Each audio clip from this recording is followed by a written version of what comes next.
거짓골로 왔냐? 30년 만에 만난 친구의 첫마디는 인사가 아니라 모욕이었습니다. 내 밥그릇이 바닥에 뒹굴고 밥알을 주워 담는 그 순간 놈의 자랑거리인 판사 사위가 문을 열고 들어와 모든 것을 바꿔놓았습니다. 식당 안은 연기가 자욱했다. 숯불갈비 냄새와 소주 냄새가 뒤섞여 텁텁한 공기를 만들고 있었다. 김철수는 식당 문 앞에서 잠시 멈춰섰다. 30년이라는 세월의 무게가 느껴졌다. 그의 낡은 등산복은 그 무게를 고스란히 짊어진 듯했다. 주머니 속 회비봉투를 만지작거렸다. 단돈 3만 원이었지만 철수는 그것을 마련하기 위해 며칠을 고민해야 했다. 하지만 보고 싶었다. 꿈 많던 시절을 함께 보낸 친구들의 얼굴이. 철수가 문을 열고 들어서자 종소리가 울렸다. 요란한 소리에 시선이 집중되었다. 룸 안에는 20명 가까운 동창들이 술잔을 기울이고 있었다. 그중 상석에 앉아있던 박영호가 이질적인 존재였다. 영호는 검은 정장에 번쩍이는 금장 시계를 차고 있었다. 얼굴에는 이미 술기운과 오만함이 가득했다. 영호의 눈이 철수의 낡은 등산복에 꽂혔다. 누구야, 저 꼴은? 영호가 목소리를 높였다. 주변이 순식간에 조용해졌다. 철수는 머쓱하게 웃으며 손을 흔들었다. 나 철수다. 늦어서 미안해. 김철수? 영호의 입꼬리가 비틀어졌다. 야, 너 지금 장난하냐? 동창회에 이 차림으로 온 거야? 산에서 굴러다니는 줄 알겠다. 영호는 철수를 위아래로 훑어보았다. 마치 값싼 물건을 평가하듯 노골적인 경멸이 담겨 있었다. 철수의 얼굴이 화끈거렸다. 이럴 줄 알았으면 새 옷을 사서 입고 올 걸 그랬나 잠시 후회했지만 이미 늦었다. 미안하다. 일이 생겨서 옷을 못 갈아입었어. 철수가 작게 변명했다. 에? 너 같은 거지한테 무슨 일이 생겨? 파지 줍다가 왔냐? 냄새나니까 멀리 떨어져. 영호가 손으로 코를 막았다.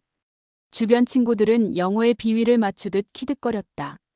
최 씨가 거들었다. 철수야, 영호 지점장님 말씀 듣고 씻고 와. 우리끼리라도 격식을 차려야지. 지점장님? 철수가 의아해하며 물었다. 몰랐냐? 우리 영호가 말이야. 저번에 은행 지점장으로 퇴직했어. 지금은 임대업 하면서 건물주 노릇하신다. 최 씨가 영호에게 아부했다. 쓸데없는 소리. 건물 몇 채 가진 게 자랑이냐. 영호는 겸손한 척했지만 그의 표정은 이미 우쭐함으로 가득 차 있었다. 철수는 자신이 이 자리에 어울리지 않는 이방인임을 깨달았다. 하지만 이미 들어온 발걸음을 돌릴 수는 없었다. 철수는 묵묵히 빈자리를 찾아 나섰다. 하필 그 빈자리는 영호의 바로 맞은편이었다. 철수가 자리에 앉으려 하자 영호가 다시 날카롭게 소리쳤다. 앉지 마. 거기 내 귀한 손님 자리야. 귀한 손님? 철수가 의아해했다. 그래. 오늘 내 사위 될 사람 오기로 했어. 판사님이다. 이놈아. 너 같은 놈 앉았다가 재수옴 붙으면 어떡할 건데? 영호는 노골적으로 철수를 모욕했다. 철수는 참을 수 없었다. 박영호, 내가 전교 1등이었다는 건 안다. 하지만 30년 만에 만난 친구한테 이게 할 짓이냐? 친구? 너 같은 걸 친구라고 불러야 하냐? 너 어릴 때 쌀 한 줌 빌리러 우리 집 문턱 넘던 거 기억 안 나? 넌 그때나 지금이나 변함없는 거지다. 영호는 철수의 가장 아픈 과거를 건드렸다. 철수의 얼굴이 창백해졌다. 7살 때 어머니를 따라 쌀을 빌리러 갔던 기억이 떠올랐다. 영호는 잔인했다. 철수가 아무 말 못하고 굳어있는 사이 영호가 테이블 위에 놓인 철수의 밥그릇을 낚아챘다. 밥 먹을 자격도 없는 놈이. 가서 구석에 쭈그러져 있어. 쨍그랑. 스테인리스 밥그릇이 시멘트 바닥에 내동댕이 쳐졌다. 밥알들이 사방으로 흩어졌다. 밥그릇은 대굴대굴 굴러가더니 철수의 발치에 멈췄다. 붉은 쌈장과 기름이 튀어 밥알에 엉겨붙었다. 그 소리에 식당 안의 모든 대화가 멈췄다. 철수의 눈은 바닥의 밥그릇에 고정되었다. 심장이 쿵 내려앉았다. 이건 단순한 모욕이 아니었다. 그의 삶 전체, 그의 과거와 현재를 향한 공개적인 폭력이었다. 아, 보기 흉하네. 영호는 혀를 차며 종업원을 불렀다. 여기 거짓 때문에 바닥 더러워졌으니 당장 치워. 냄새나서 밥 못 먹겠다. 종업원이 어쩔 줄 몰라 주저하는 사이 영호는 철수를 향해 싸늘하게 명령했다. 야, 김철수. 내가 엎었으니 내가 치워. 어디 가서 걸레짝이라도 주워와. 친구들은 그 잔인함에 잠시 멈칫했지만 곧 아무 일도 없다는 듯 고기를 굽고 술을 마시기 시작했다. 영호의 권력에 대한 굴종이었다. 철수는 떨리는 손으로 밥그릇을 집어들었다. 바닥에 흩어진 밥알을 주워 담으려 했다. 모멸감에 눈물이 치밀어 올랐지만 삼켰다. 철수는 무릎을 꿇고 앉았다. 바닥에 흩어진 밥알을 하나씩 손으로 줍기 시작했다. 쌈장과 숯검댕이가 섞인 밥알이었다. 그의 낡은 등산복 소매가 더러운 바닥을 스쳤다. 그는 마치 죄를 지은 사람처럼 고개를 숙이고 있었다. 그때 영호의 목소리가 다시 들려왔다. 이번에는 더욱 크게 모두에게 들으라는 듯 자랑하듯. 어이, 철수야. 밥알 하나라도 남기지 마. 알량한 내 자존심까지 주워 담으라는 말이다. 자, 다들 잔들어. 오늘 우리 강 판사 예비 사위님이 오시면 말이야. 이 동네가 들썩일 거야. 서울중앙지법이라니. 영호가 거드름을 피웠다. 영호는 철수가 바닥을 치우는 모습을 보며 더욱 신이 나서 떠들었다. 모욕을 즐기는 악마 같았다. 우리 사위 될 분이 말이야. 고시 합격할 때도 아주 드라마틱했어. 어릴 때 집안이 좀 힘들었는데 익명의 키다리 아저씨 후원 덕분에 공부를 계속했대. 내가 그 익명의 아저씨가 누군지 알아보려고 했지만 끝까지 비밀이더라고. 하. 영호는 자신의 예비 사위가 얼마나 대단한지, 그 집안이 얼마나 빵빵한지, 그 판사 덕분에 자신이 어떤 혜택을 누릴 것인지 쉴 새 없이 떠들었다. 철수는 묵묵히 밥알을 줍고 있었다. 영호의 자랑은 철수의 귀에 비수처럼 박혔다. 익명의 키다리 아저씨. 철수는 잠시 손을 멈췄다. 철수가 겨우 밥알을 주워 쓰레기통에 버리고 돌아왔다. 그의 손은 숯과 쌈장으로 얼룩져 있었다. 치웠냐? 그럼 이제 저 구석에 처박혀 있어. 다시 한번 내 눈에 띄면 회비낸 것도 토해내게 할 줄 알아.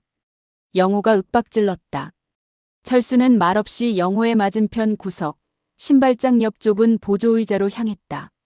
영호는 철수를 향해 다시 한번 경멸의 눈빛을 보냈다. 거짓골로 와서 동창회 망치는 꼴이라니. 에이, 재수 없어. 철수는 차가운 플라스틱 의자에 앉았다. 그의 심장 박동은 격렬하게 뛰고 있었다. 온몸의 세포가 분노로 떨렸다. 참아야 한다. 참아야 한다. 그는 속으로 수백 번 되뇌었다. 철수는 구석에서 동창의 풍경을 관찰했다. 모두가 영호에게 아첨하고 있었다. 그들은 진심으로 영호를 존경하는 것이 아니었다. 단지 영호의 재력과 판사사위라는 타이틀이 주는 권력에 무릎 꿇고 있는 것이었다. 철수는 그 비굴함을 똑똑히 보았다. 박영호, 너는 30년이 지나도 변하지 않았구나. 사람을 발밑에 먼지로 보는 그 오만함. 철수는 영호의 사위 자랑을 다시 떠올렸다. 익명의 키다리 아저씨. 철수의 입가에 묘한 미소가 걸렸다. 그 미소는 모멸감 때문이 아니었다. 곧 닥쳐올 예상치 못한 반전에 대한 확신이었다. 철수는 자신이 이 모욕을 감수하고 이 자리에 앉아있는 이유를 다시 한번 되새겼다. 바로 박영호의 사위, 강민수 판사 때문이었다.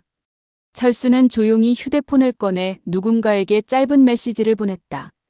시간이 흐를수록 영호의 술기운은 더해갔다. 그의 자랑은 점점 더 노골적이고 공격적으로 변했다. 너희도 봐라. 내가 누굴 사위로 맞이하는지. 며느리도 아니고 사위다. 우리 딸이 판사를 잡았어.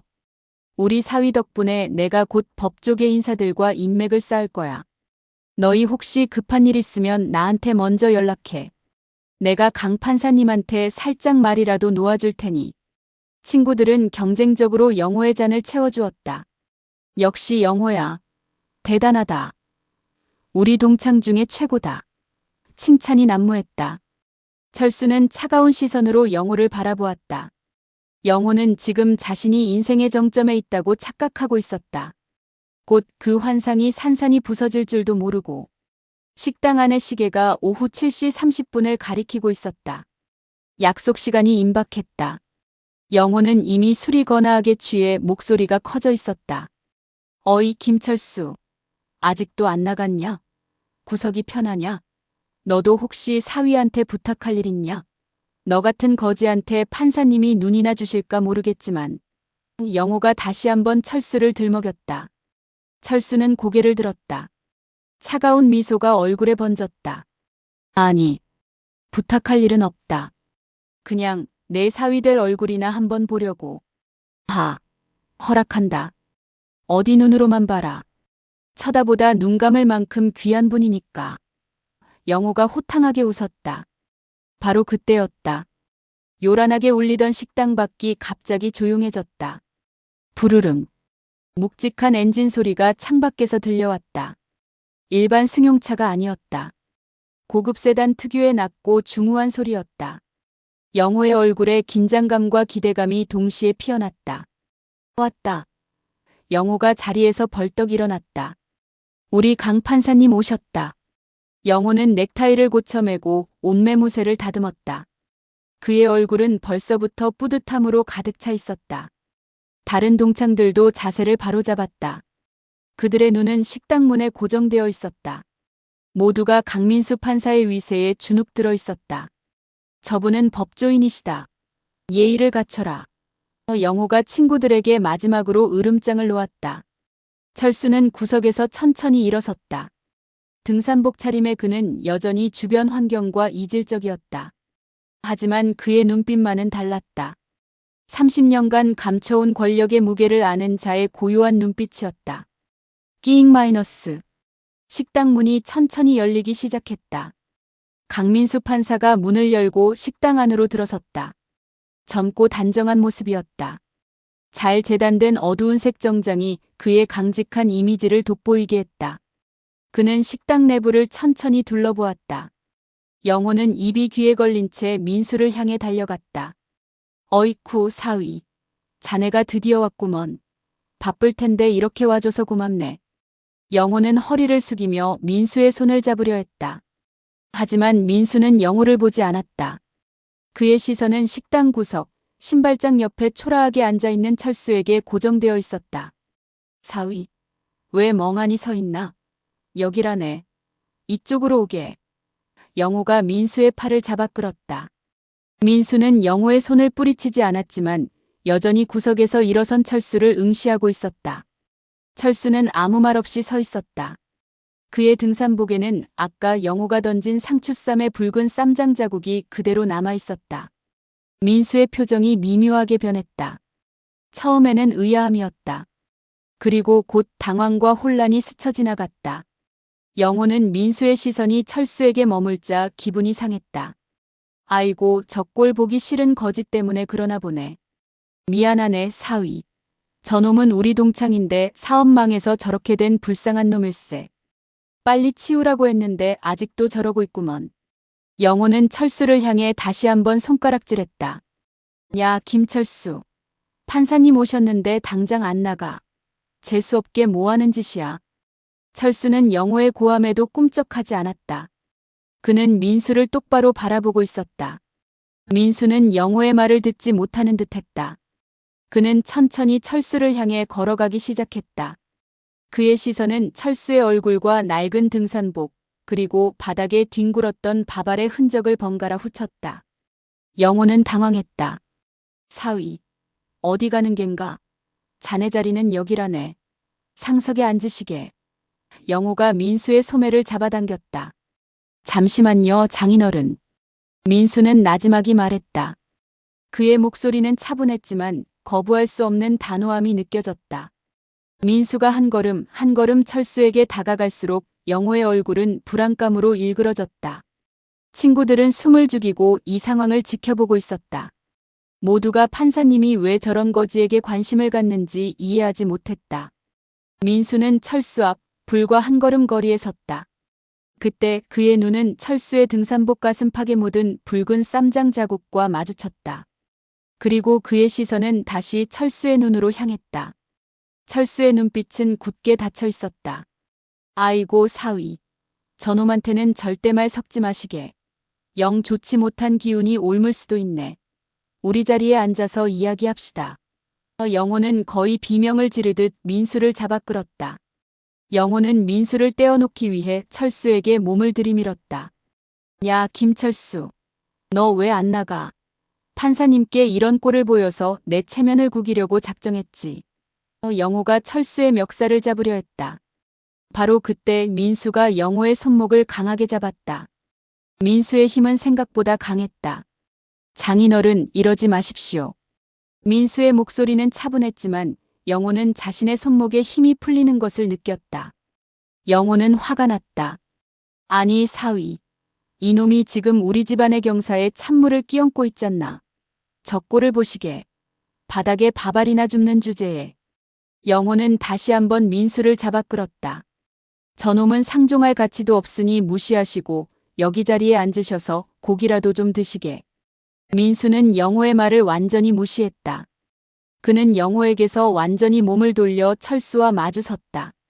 민수의 눈빛은 이제 더 이상 혼란이 아니었다. 분명한 확신이었다. 철수는 미동도 하지 않았다. 그는 조용히 민수를 기다리고 있었다. 그를 시험하듯 그의 반응을 확인하듯. 민수는 숨을 크게 들이마셨다. 그리고는 아주 나지막이 거의 속삭이듯 말했다. 선생님, 김철수 선생님, 맞으십니까? 민수의 목소리가 떨렸다. 그 떨림은 추위나 두려움이 아니었다. 깊은 감격과 회한이 뒤섞인 떨림이었다. 철수는 잠시 눈을 감았다가 떴다. 그리고 아주 희미하게 고개를 끄덕였다. 이 광경을 지켜보던 영호와 동창들은 일순간 굳어버렸다.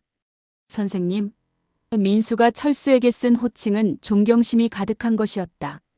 사위, 지금 뭐라고 했나? 저런 거지한테 선생님이라니. 영호가 사색이 되어 물었다. 민수는 영호의 존재를 완전히 지웠다. 그의 눈에는 오직 철수만이 있었다. 민수는 자신의 두 손을 가지런히 모았다. 그리고는 식당 바닥에 그대로 무릎을 꿇었다. 털썩. 깔끔한 정장이 바닥에 수검댕이와 쌈장 흔적에 닿았다. 민수는 조금도 개의치 않았다. 그는 무릎을 꿇은 자세에서 상체를 숙여 철수를 향해 머리를 바닥에 찢는 듯한 깊은 큰절을 올렸다. 은혜를 베풀어 주신 은인께 강민수가 이제야 인사 올립니다. 그의 목소리는 울먹이고 있었다. 식당은 완벽한 정적에 휩싸였다. 숯불 타는 소리마저 멈춘 듯했다. 영호는 그 자리에서 굳어버렸다. 그의 입이 뻐끔거렸지만 어떤 말도 나오지 않았다. 금태 안경 아래의 눈동자가 사정없이 흔들렸다. 친구들의 눈도 휘둥그레졌다.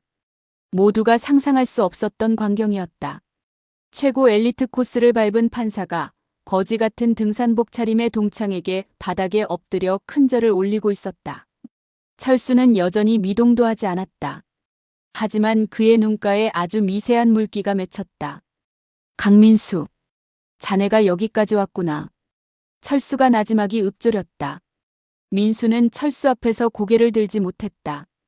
그의 눈에서는 이미 뜨거운 눈물이 흐르고 있었다.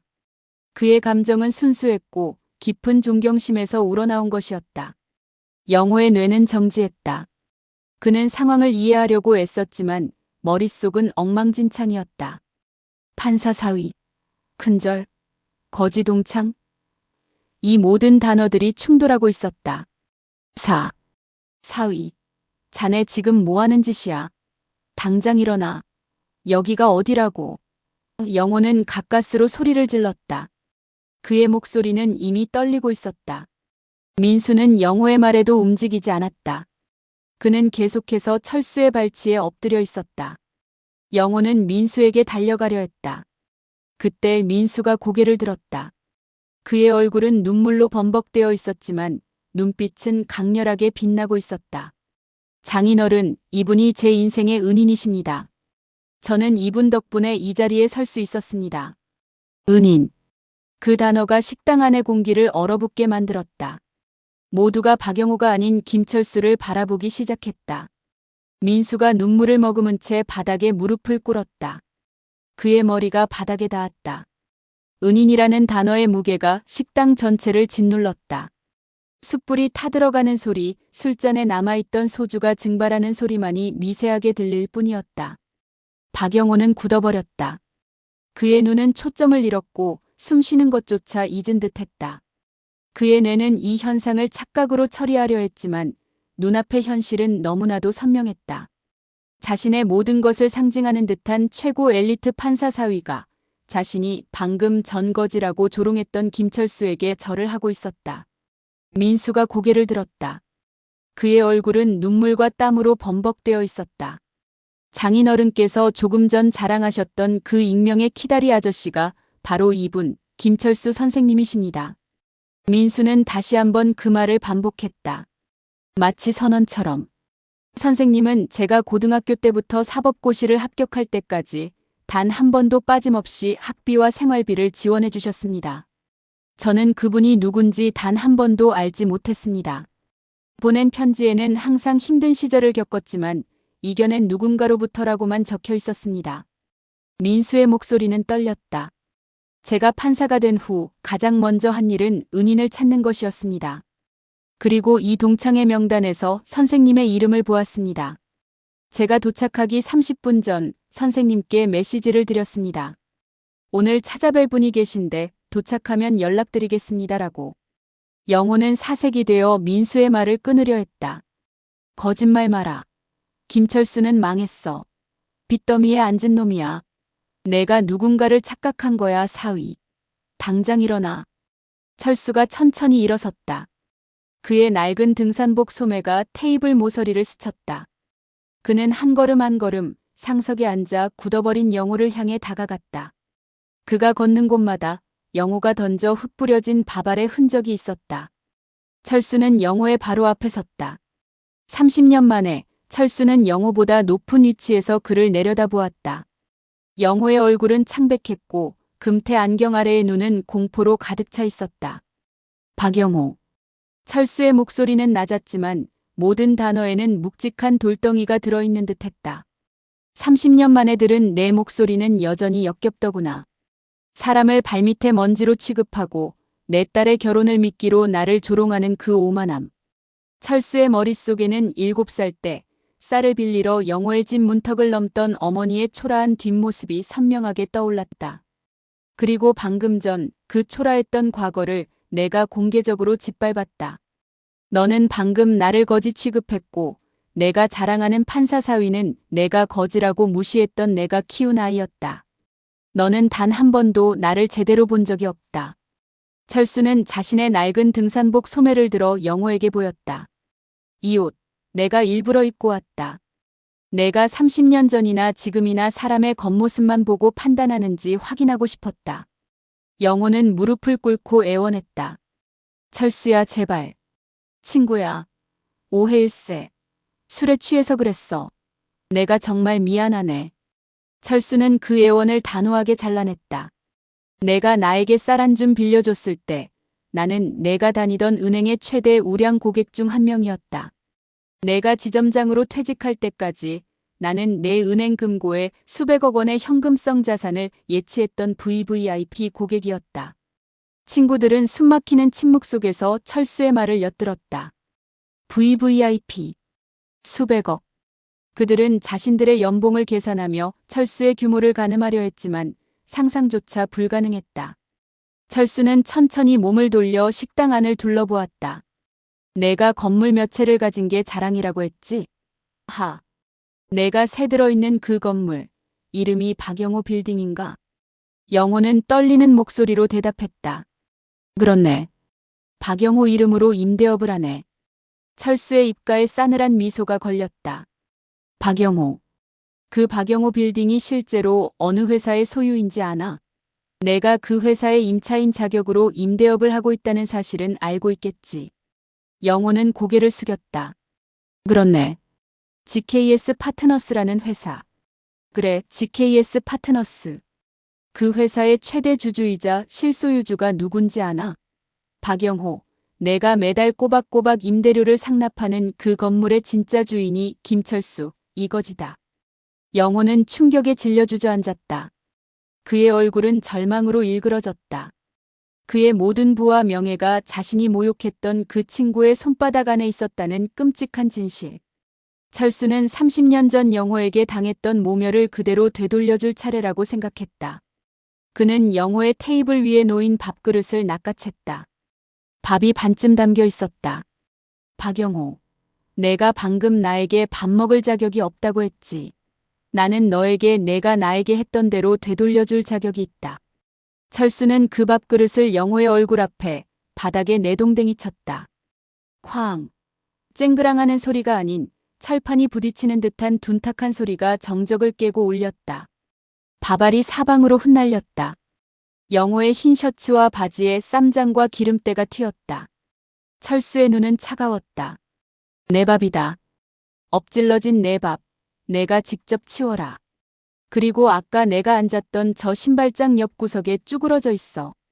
판사님 오시는 길에 내 더러운 꼴 보이지 않게. 영호는 바닥을 기었다. 그는 흙바닥에 엎드린 채 철수의 구두를 잡으려 했다. 철수야. 제발. 오해야. 친구야. 내가 잘못했어. 내가 미쳤었네. 계약 해지. 해지 이야기만은 제발 걷어줘. 내 모든 재산이 그 건물에 묶여 있어. 철수야. 영호는 울부짖었다. 그의 눈물과 콧물이 쌈장 묻은 바닥에 떨어졌다. 철수는 미동도 없이 그를 내려다보았다. 내가 나를 거지 취급하고 밥을 던지고 멸시했을 때 나는 내게 용서를 구하고 싶지 않았다. 내가 느꼈던 그 모멸감을 너도 느껴야 한다. 고통 없이 깨닫는 교훈은 없다. 철수는 민수에게 고개를 돌렸다. 민수야, 나는 내가 바르게 자라줘서 정말 자랑스럽다. 하지만 이 자리는 더 이상 앉아있을 곳이 못 된다. 너의 장인 될 사람은 너에게 그런 사람이 아니다. 민수는 즉각 철수의 편에 섰다. 그는 영호의 딸, 자신의 약혼녀에게 다가갔다. 그녀는 충격과 공포 속에서 민수를 애타게 바라보고 있었다. 민수는 그녀 앞에서 자신의 반지를 빼냈다. 그의 손이 떨렸다. 유감스럽게도 이 결혼은 없던 일로 해야겠습니다. 저는 제 은인을 모욕하고 인간의 도리를 모르는 집안의 사위가 될 수 없습니다. 저의 정의관과 양심이 허락하지 않습니다. 약혼녀는 비명을 지르며 테이블을 치고 일어섰다. 오빠, 이러지 마. 아버지가 잘못한 거잖아. 왜 나한테 이래? 나를 버리지 마. 민수는 차가운 눈빛으로 그녀를 응시했다. 버리는 것이 아닙니다. 저는 단지 이가치 없는 관계를 끝내는 것입니다. 당신의 아버지는 제가 평생 존경하는 분의 인격을 짓밟았습니다. 영호는 이 광경을 보며 거의 정신을 놓았다. 사위. 내 딸. 사위. 안 되네. 내 인생이 걸린 문제야. 결혼이 깨지면 내 체면이 어떻게 되는 줄 아나. 철수는 영호의 절규를 무시하고 휴대폰을 꺼냈다. 그는 임대관리팀 직원에게 직접 전화를 걸었다. 지금 당장 GKS 파트너스 임대관리팀에 연락하십시오. 박영호와의 임대차 계약을 즉시 해지하고 통보 즉시 건물에서 나가도록 처리하십시오. 임대업을 통해 얻은 모든 수익은 오늘부로 동결 처리합니다. 어떤 예외도 두지 마십시오. 철수의 목소리가 식당 전체에 울려 퍼졌다. 친구들은 마지막 남은 술잔마저 놓치고 굳어버렸다. 철수의 말은 박영호의 사업 기반 명예, 그리고 삶 전체를 파괴하는 사형 선고였다. 영호는 사정없이 바닥을 구르며 울부짖었다. 철수야. 김철수. 제발. 용서해줘. 계약 해지만은 안 돼. 내가 평생 너에게 쌀을 갖다 줄게. 제발. 철수는 뒤돌아보지 않았다. 그는 문 앞에서 마지막으로 친구들에게 짧고 차가운 말을 남겼다. 다들 잘 먹고 잘 살아라. 나는 간다. 그리고 박영호, 내 밥은 내가 치워라. 깨끗하게. 철수가 문을 열고 식당을 나섰다. 민수는 철수 뒤를 그림자처럼 따랐다. 문이 닫히자 식당 안은 혼란과 침묵이 뒤섞인 지옥이 되었다. 영호는 바닥에 엎드려 쌈장과 기름때에 엉겨붙은 밥알을 주워 담기 시작했다. 그의 손은 떨렸고 눈물과 콧물이 밥알에 섞였다. 그는 30년 전 자신이 철수에게 빌려줬던 그 쌀 한 줌 때문에 자신의 모든 것이 무너졌다는 아이러니를 온몸으로 느끼며 통곡했다. 친구들은 그 누구도 그에게 다가가지 않았다. 그들은 김철수의 진정한 정체와 그가 휘두른 권력 앞에서 자신들이 얼마나 비겁했는지 깨닫고 있었다. 검은 세단의 문이 닫히고 김철수와 강민수가 식당을 떠났다. 뒤편에는 마치 폭격을 맞은 듯한 정적이 남아 있었다. 숯불이 타는 소리, 고기가 지글거리는 소리마저 멈춘 것 같았다. 박영호는 여전히 바닥에 엎드려 있었다.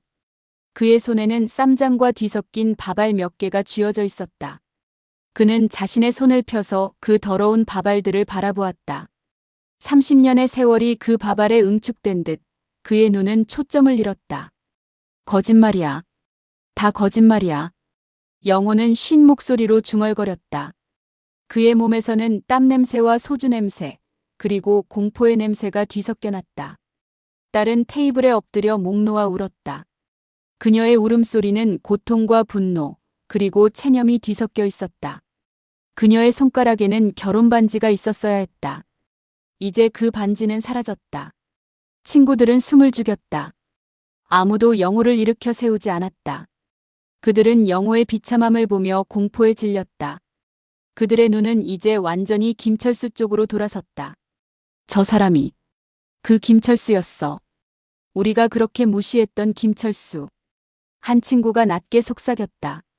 GKS 파트너스. 그 회사 건물주라고. 우리 영호가 새들어 임대업을 했던 거였어. 다른 친구는 믿을 수 없다는 듯 자신의 머리를 감싸쥐었다. 우리가 아까 김철수한테 했던 말들. 김철수 회장이 다 들은 거잖아. 우리도 망하는 거 아니야? 공포가 전염되었다. 친구들은 자신들의 비겁함과 오만함에 대한 보복을 두려워하며 서로에게서 멀어졌다. 영호는 힘겹게 몸을 일으켰다. 그는 비틀거리며 식당 문 쪽을 바라보았다. 검은 세단이 이미 어둠 속으로 사라진 후였다. 안 돼. 철수야. 돌아와.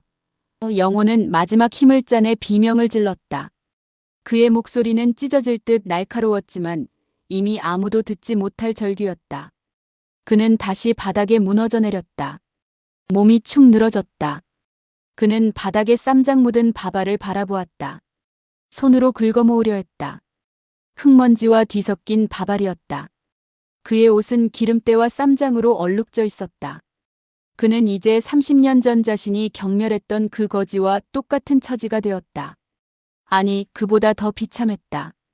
그는 모든 것을 가졌다가 잃은 자였기 때문이다. 그가 밥알을 주우려 몸을 웅크렸을 때 그의 딸이 히스테리적으로 소리쳤다.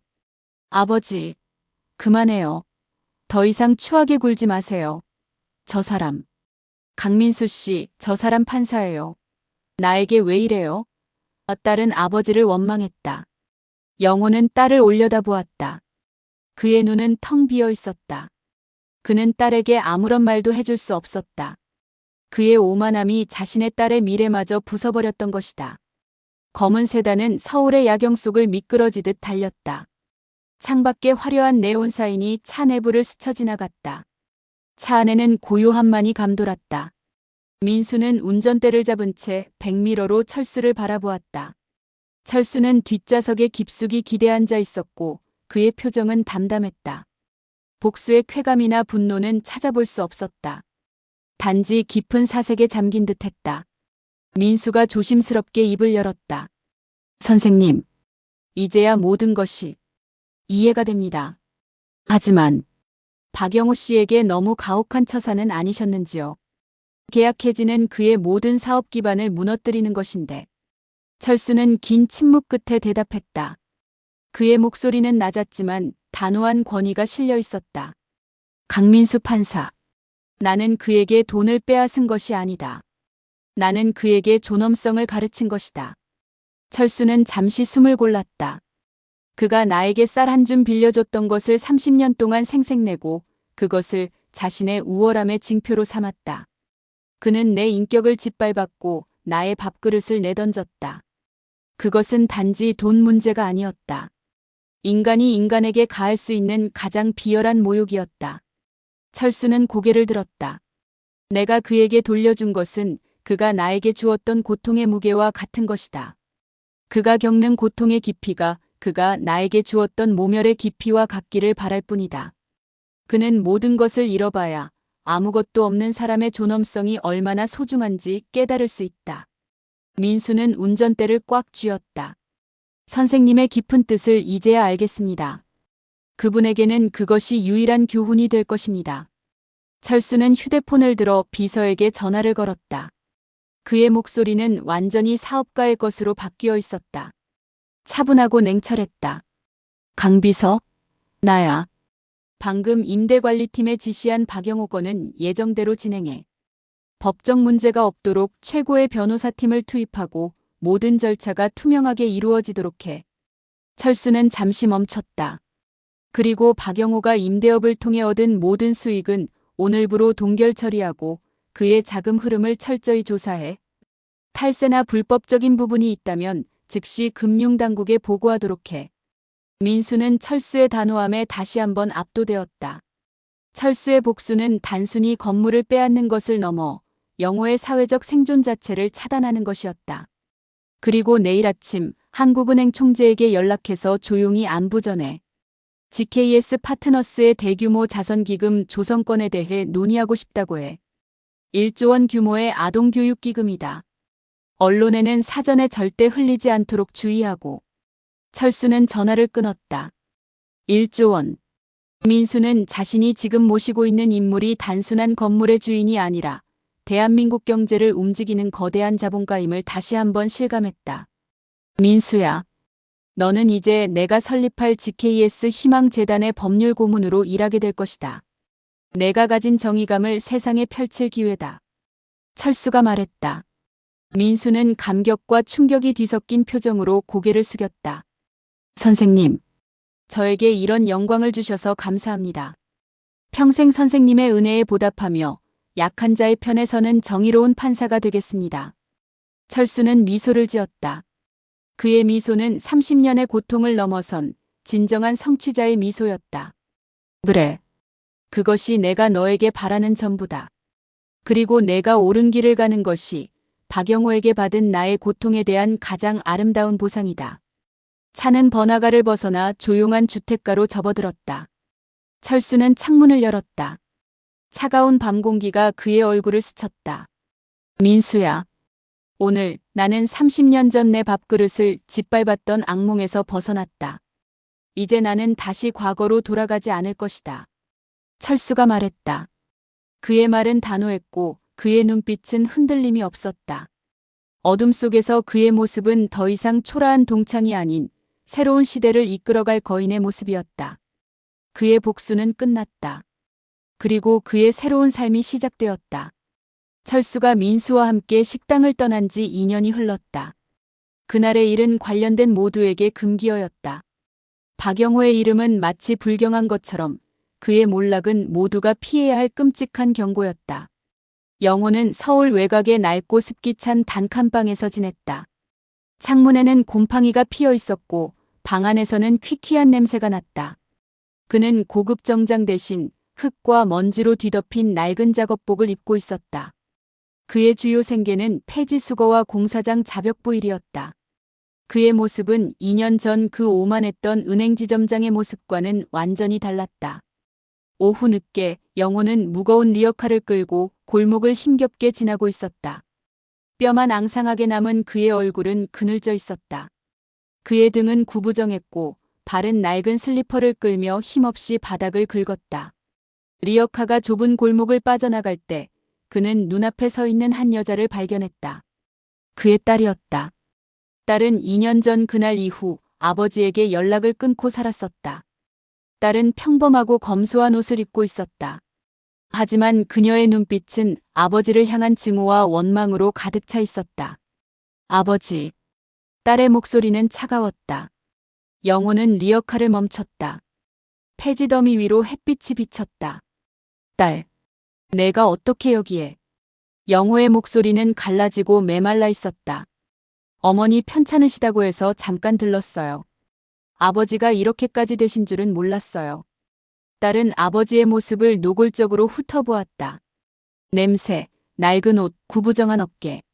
미안하다. 딸아.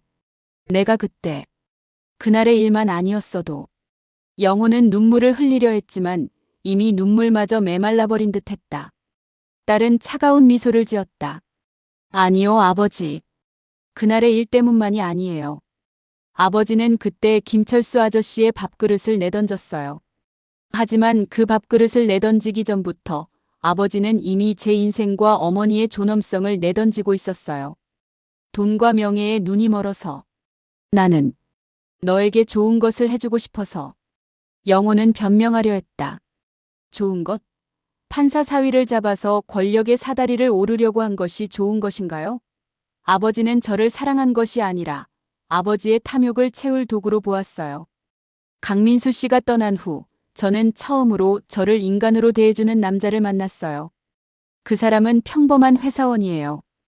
아버지가 그때 거지라고 욕했을 김철수 아저씨처럼 겉모습만으로 사람을 판단하지 않는 사람이에요. 딸은 가방에서 낡은 신문지를 꺼냈다. 2년 전 철수 회장의 1조 원 기금 기사가 실렸던 신문이었다. 아버지는 이 기사를 보셨겠죠. 김철수 회장이 1조 원을 기부했어요. 아버지가 그렇게 목숨처럼 여기던 돈이에요. 강민수 씨는 그분의 은혜를 갚으며 지금은 세상의 존경을 받고 있어요. 아버지가 그토록 멸시했던 사람이 지금은 세상의 존경을 받고 있어요. 그리고 아버지는 이래요. 딸은 폐지 리어카를 손가락으로 가리켰다. 아버지의 오만함이 아버지를 이곳으로 끌고 온 거예요. 김철수 아저씨는 아버지에게 단지 거울을 보여준 것뿐이에요. 딸은 더 이상 미련이 없다는 듯 리어카를 외면하고 돌아섰다. 딸아, 가지마. 내가 어떻게 살아야 하니? 영호는 리어카를 놓고 딸에게 달려가려 했지만 그의 몸은 이미 지쳐 있었다. 그는 다시 주저앉았다. 딸은 뒤돌아보지 않았다. 그녀의 그림자가 골목 끝으로 사라졌다. 영호는 흙바닥에 얼굴을 묻고 통곡했다. 그의 울음소리는 이미 힘을 잃은 절규였다. 같은 시간 서울 강남의 최고층 빌딩. GKS 그룹 본사 펜트하우스 사무실. 김철수 회장은 투명한 통유리 너머로 서울의 야경을 내려다보고 있었다. 그의 사무실은 흠잡을 데 없이 깔끔했고 그의 옷차림은 최고급 맞춤 정장이었다. 하지만 그의 얼굴에는 여전히 깊은 고독이 드리워 있었다. 철수는 자신이 가장 아끼는 장식장으로 걸어갔다. 그곳에는 2년 전 그날 입었던 낡은 등산복이 깨끗하게 세탁되어 걸려 있었다. 그 등산복은 그에게 과거를 잊지 않게 해주는 징표였다. 그 옆에는 강민수 판사가 어린 시절 보냈던 감사 편지 한 묶음이 놓여 있었다. 민수 판사가 조용히 문을 열고 들어왔다. 민수는 이제 명실상부한 철수의 사람이었다. 그는 철수의 후원 아래 법조계에서 가장 영향력 있고 청렴한 인물로 인정받고 있었다. 선생님, 심야 보고 드리러 왔습니다. 민수가 말했다. 그래, 민수야. 앉아라. 철수는 민수에게 차를 내주었다. 오늘 영호 씨의 딸을 만났습니다. 저는 우연히 그들이 만나는 장면을 목격했습니다. 민수는 주저없이 사실을 보고했다. 철수는 눈을 감았다. 그래서? 그는 뭐라고 하더냐? 그는 모든 것을 잃었고 비참한 생활을 하고 있었습니다. 하지만 그의 딸은 그에게 냉정했습니다. 아버지의 오만함이 아버지를 이곳으로 끌고 왔다고 말하더군요. 철수는 차를 한 모금 마셨다. 딸이 올바른 시각을 가지게 되었다니 그것으로 됐다.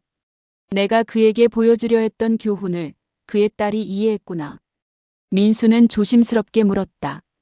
선생님, 영호 씨의 상황이 너무나 좋지 않습니다. 재단 차원에서라도 최소한의 생계 지원을 해주는 것이 선생님의 인간적인 도리에 맞지 않겠습니까? 철수는 민수를 바라보았다. 민수야, 너는 착한 아이지만 아직 세상의 냉정함을 모른다. 내가 그에게 생계 지원을 하는 것은 용서가 아니다. 그것은 또 다른 모욕이 될 수도 있다. 왜 그렇습니까? 민수가 물었다. 그는 평생 나를 이기려 했던 사람이다. 내가 그를 일으켜 세우려 한다면 그는 그것을 나에게 받은 최후의 굴욕으로 받아들일 것이다. 나는 그에게 자비를 베풀어 그의 자존심을 또다시 짓밟고 싶지 않다. 그는 스스로 일어서야 한다. 그만이 그가 가졌던 오만함을 속죄할 수 있는 유일한 길이다. 철수는 자리에서 일어나 창가로 다가섰다. 나는 그에게 기회는 주되 도움은 주지 않을 것이다. 그는 내가 밟고 일어선 고통의 잔해다. 내가 그 잔해를 치우는 것은 내 몫이지만 그 잔해가 스스로 새로운 흙이 되는 것은 그의 몫이다. 민수는 철수의 깊은 뜻을 이해했다. 철수의 복수는 완벽했지만 그의 심판은 잔인하지 않았다. 그는 영호의 존엄성까지 빼앗으려 하지 않았다. 단지 그에게 가장 혹독한 진실을 보여주었을 뿐이었다. 그로부터 다시 3년이 흘렀다. 철수의 재단은 한국을 넘어 아시아 전역에서 가장 존경받는 자선단체로 성장했다. 민수는 서울고등법원의 최연소 부장 판사가 되었다. 철수는 어느 날 민수의 책상 위에 놓인 작은 편지 봉투를 발견했다. 편지에는 김철수 회장님께라고 쓰여 있었다. 봉투는 낡고 더러웠으며 우표 대신 직접 전해진 듯했다. 이게 뭐냐, 민수야? 철수가 물었다. 민수는 잠시 망설였다. 선생님, 며칠 전 경비실에 전달된 편지입니다. 저는 영호 씨가 보낸 것임을 직감하고 선생님께 드릴지 말지 고민했습니다. 철수는 편지를 조심스럽게 열었다. 편지지는 얇고 글씨는 삐뚤삐뚤했지만 꾹꾹 눌러 쓴 정성이 느껴졌다. 편지 내용. 김철수 회장님께, 저는 박영호입니다. 회장님께 이 편지를 쓰는 것이 제 인생의 마지막 존엄성을 모두 긁어모아하는 행동임을 압니다.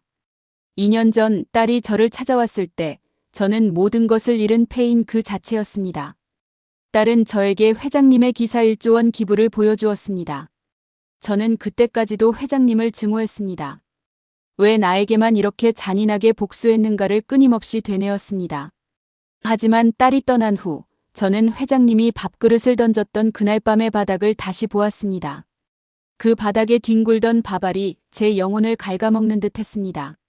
저는 그제야 제가 회장님께 했던 30년 동안의 모욕과 경멸이 회장님이 저에게 돌려준 고통보다 훨씬 더 컸음을 깨달았습니다.